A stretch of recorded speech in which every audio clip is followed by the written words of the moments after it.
France के ट्रेले नामक वैज्ञानिक ने जब हवन पर रिसर्च की तो उन्हें पता चला कि हवन में प्रयोग होने वाली आम की लकड़ी जब जलती है तो फॉर्मिक एल्डिहाइड नामक गैस उत्पन्न होती है, जो कि खतरनाक बैक्टीरिया और जीवाणुओं को मारती है तथा वातावरण को शुद्ध करती है। इस रिसर्च के बाद ही वैज्ञानिकों को इस गैस और इसे बनाने के तरीके का पता चला। गुड़ को जलाने पर भी यही गैस उत्पन्न होती है। टोटिक नामक वैज्ञानिक ने हवन पर की गई अपनी रिसर्च में ये पाया कि यदि आधे घंटे हवन में बैठा जाए अथवा हवन के धुएं से शरीर का संपर्क हो तो टाइफाइड जैसे खतरनाक रोग फैलाने वाले जीवाणु भी मर जाते हैं और शरीर शुद्ध हो जाता है।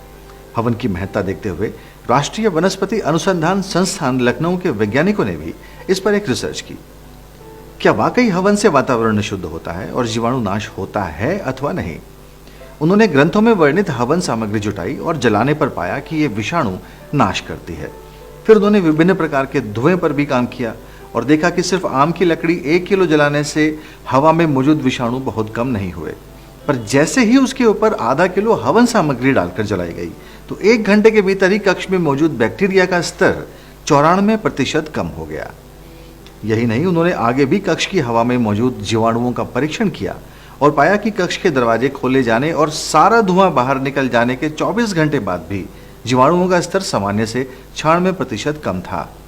बार बार परीक्षण करने पर ज्ञात हुआ कि इस एक बार के धुएं का असर लगभग 1 माह तक रहा और उस कक्ष की वायु में विषाणु स्तर 30 दिन बाद भी सामान्य से बहुत कम था।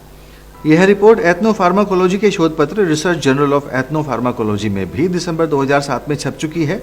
रिपोर्ट में लिखा गया है कि हवन के द्वारा न सिर्फ मनुष्य को नुकसान पहुंचाने वाले बैक्टीरिया का भी नाश होता है, बल्कि वनस्पतियों एवं फसलों को नुकसान पहुंचाने वाले बैक्टीरिया का भी नाश होता है, जिससे फसलों में रासायनिक खाद का प्रयोग कम हो सकता है।